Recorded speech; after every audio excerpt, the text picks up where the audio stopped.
ከቅናቷ በተነሳ እንጀራ እናቷ ረጅም ጉንጉን ጸጉሯን ቆረጠችው። ግን ይህ ተግባሯ የእንጀራ ልጇን ንግሥት እንደሚያደርጋት አላወቀችም ነበር። በአፍሪካ በሚገኝ በአንድ ትንሽ መንደር ውስጥ ሉሉ የምትባል አንዲት ሴት ትኖር ነበር። ሉሉ በጣም ቆንጆ ሴት ናት። ረጅም ወፍራም ጥቁር ሽሩባ ጸጉር አላት። ጸጉሯ በእጅጉ ውብ ስለነበረ በመንደር ውስጥ ያለ ሰው ሁሉ አይቶ አይጠግባትም። ሁሉም ሴት የሉሉ አይነት ጸጉር እንዲኖረው ይመኛል። የሉሉ እናት በጣም ትወዳታለች። ሁልጊዜ ማታ እናቷ ረጅሙን ሽሩባዋን እያበጠረች ሉሉ ውበትሽ ብርሃንሽ ነው፣ ግን እውነተኛው ዘውድሽ ልብሽ ነው ትላታለች። በአንድ አሳዛኝ ቀን የሉሉ እናት በጣም ታመመች። ሉሉ የእናቷን እጅ ይዛ አለቀሰች። እማዬ በቶሎ ይሻልሻል ስትል ጠየቀቻት። እናቷ የሉሉን ፊት ቀስ አድርጋ በመዳበስ ሁልጊዜም ደጉኝ የኔ ሉሉ፣ ትልቁ ውበትሽ ደግነትሽ ነው ብላ አንሾካሾከች። ከዛም አይኖቿን ዳግም ላትገልጣቸው ከደነቻቸው። እናቷ ከሞተች በኋላ ሉሉ በጣም ብቸኝነት ተሰማት። አባቷ ባኮ ደግ ቢሆንም ግን ደካማ ሰው ነበርና ሉሉን ብቻውን ማሳደግ አልቻለም። ብዙም ሳይቆይ ኖዮካ የምትባል አንዲት ሴት አገባ። ኖዮካ ስልምላስና ጨካኝ ልብ ያላት ሴት ናት።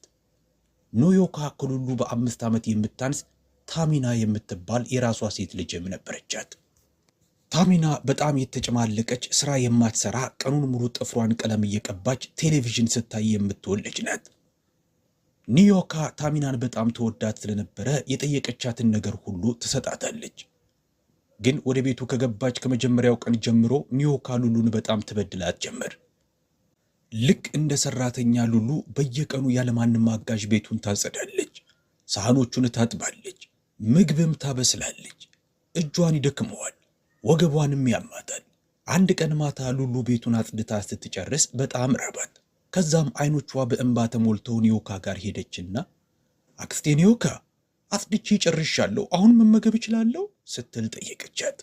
ኒዮካ በጭካኔ ተመለከተቻትና ይህ ምግብ ለልጄ ለታሚና ነው፣ ወደ ውጭ ውጭና ከራበሽ ሌላ የምትበየው ምግብ ፈልጊ አለቻት። ሉሉ ድምጿን አጥፍታ ወደ ውጭ ወጣች። ደረቅ ዳቦ አግኝታ ብቻዋን ከኮከቦቹ ስር ተቀምጣ መብላትም ጀመረች። እናቷ ናፈቀቻትና አለቀሰች። ከዛም በሹክሹክታ እማዬ ለምን ጥለሽኝ ሄድሽ አለች። አንድ ቀን ማታ ስራዋን ሁሉ ከጨረሰች በኋላ ሉሉ ከመስታወቱ ፊት ተቀመጠች። ከዛም ቆንጆውን ረጅሙን ጥቁር ጉንጉኗን አበጠረች።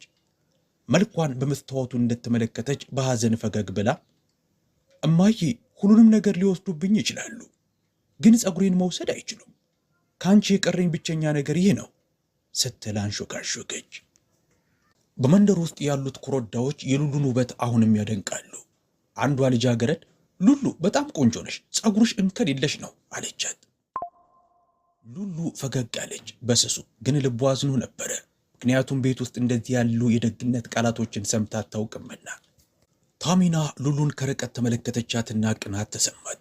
ወደ ኒዮካ በመሄድም እናቴ ሰዎች ለምንድን ነው ሉሉ ቆንጆ ናት የሚሉት? እኔ ከሷ የተሻልኩ ነኝ።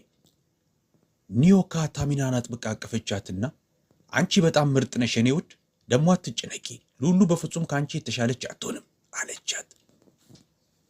የዛን ዕለት ማታ ሉሉ የእናቷን ፎቶ ይዛ ትንሽ አልጋዋ ላይ ጋደም ብላለች። እናቴ ቃል እገባልሻለሁ፣ አንቺ እንደነገርሽኝ ልቤን ሁልጊዜም ደግ አደርገዋለሁ ስትል አንሾካሾከች። ሉሉ አይኖቿን ጨፍና ከፊቷ የሚጠብቃትን ችግር ሳታውቅ ስለ ደስታ ቀናቶቿ እያለመች ተኛች። ሉሉ እያደገች ስትመጣ የበለጠ ቆንጆ እየሆነች መጣች። 25 ዓመት ሲሆናት ውበቷ ቆንጆ ልብስና ጌጣጌጥ እንኳ ሳታደርግ ጎልቶ ይታይ ስለነበረ ሰዎች ቆመው ያፈጡባታል። በሄደችበት ቦታ ሁሉ ሰዎች ስለ ውበቷ አንሾካሾካሉ። ግን ውስጥ ሉሉ አሁንም ሐዘን ይሰማታል። ምክንያቱም ቤት ውስጥ ታሚናና ኒዮካ ሁልጊዜ የሚበድሏት ነበርና ነው። ታሚና 20 ዓመት ሆኗታል። ስራ ሰርታ አታውቅም። ቀናቶቿን የምታሳልፈው ጥፍሯን ጥፍር ቀለም እየቀባች ቴሌቪዥን እየተመለከተችና በሉሉ ላይ እየሳቀችባት ነው።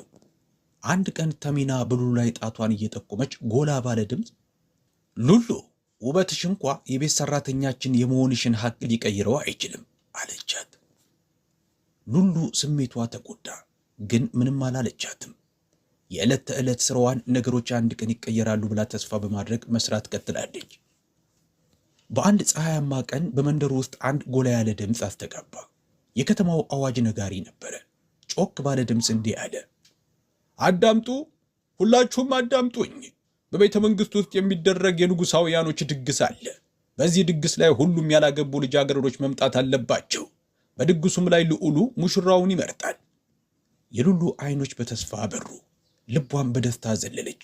እየሮጠች ኒዮካ ጋር ሄደችና በደስታ ማማ ኒዮካ፣ እኔም ወደ ድግሱ መሄድ እችላለሁ ስትል ጠየቀቻት። ኒዮካ በንዴት ቀላች። ድምጿም እንደ ነጎድጓድ ፈነዳ። እንዴት ብትደፍሪ እንኳን ያስተብሽው? አንቺ እኮ ሰራተኛ እንጂ ሌላ አይደለሽም። ልዑሉ ቀና ብሎ እንኳ አይመለከትሽም። ታሚና በሉሉ ላይ የሳቀች ከኒዮካ አጠገብ ቆመች።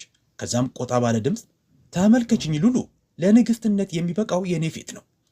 ያንቺ ፊት የሚመጥነው ሳህን ለማጠብ ነው አለቻት። ሉሉ ቀጥ ብላ ቆመች። ድፍረት